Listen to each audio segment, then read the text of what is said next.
It's my very real pleasure on behalf of Air New Zealand to announce that tonight's winner is the absolutely amazing, the incredible Dr Delwyn Moller.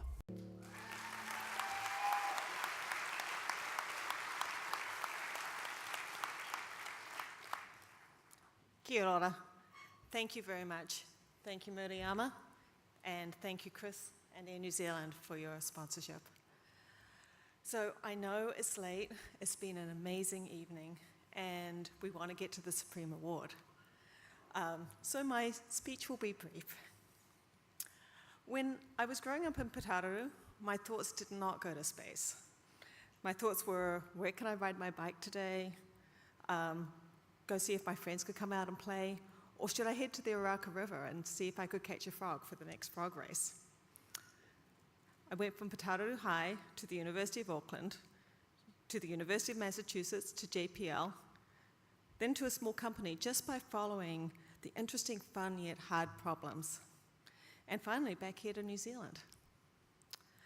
I've never known where life was going to take me, and I've never known what was going to be around the corner. But I knew it was going to be interesting, and there were going to be many adventures along the way, and there still are. If there's one theme I have in my life, it's one of not accepting limitations. I think that might be a Kiwi thing. I simply ignored, or in reality was oblivious to those that told me I couldn't do something because as a girl, because I'm a Kiwi, because it's too risky, because it's too expensive, because it's not practical, because it'll never work, because it's not what we do.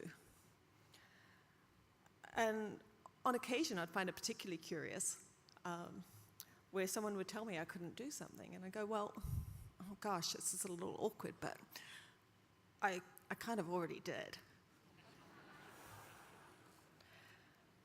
I was in New Zealand not so long ago.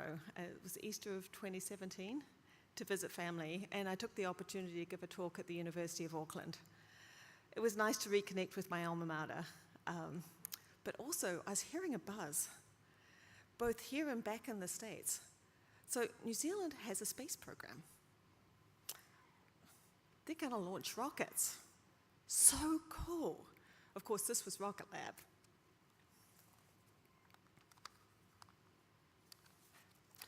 I even talked about them in my talk. The new wave, what we can do with that launch capability, how it opens up new horizons, new science, the potential for new knowledge. So proud it's happening here. It's also then that I was introduced to Kia, and I joined the World Class New Zealand Network. I was honored and stunned. In my head, I was reciting, just say yes, just say yes, just say yes. And I've never looked back. They've been truly amazing. Thank you to everyone at Kia. The US consulate here in New Zealand have also been truly amazing for me. They introduced me to Kia, and it is through them I learned of CSST. I wondered what else these crazy Kiwis were doing in the space sector. And as I was searching there, I clicked on vacancies and found the position description for Director of Research. So, in January, my family and I returned to New Zealand after 26 years abroad.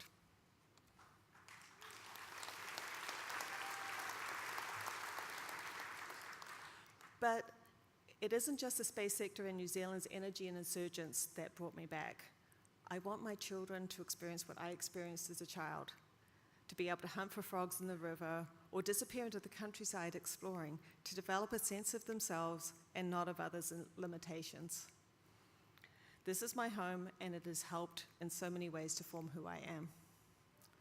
We are so blessed in New Zealand, and yet to learn that the Waikato River is often not swimmable is a shock to me. Our new capabilities should not just be about technology. We are small, but we are in a position to set an example in the international community.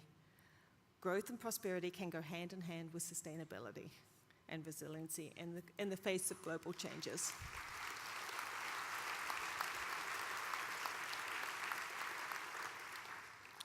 To do that, we can use our new role as a spacefaring nation and technology advances to gather the information we need to preserve what is so valuable, what helps us shape us into who we are. We already know how to solve some issues. We know how to use our aircraft to do snow mapping so we can monitor, manage, and predict lake levels in our Southern Alps, or to do rapid assessment of floods in a crisis. And with advancement as partners in the global research community, we can solve even harder problems like marine debris or our coastline and the impact of sea level rise in vulnerable regions like low-lying Pacific Islands. All it takes is the will to do so and the inspiration and talents of bright minds.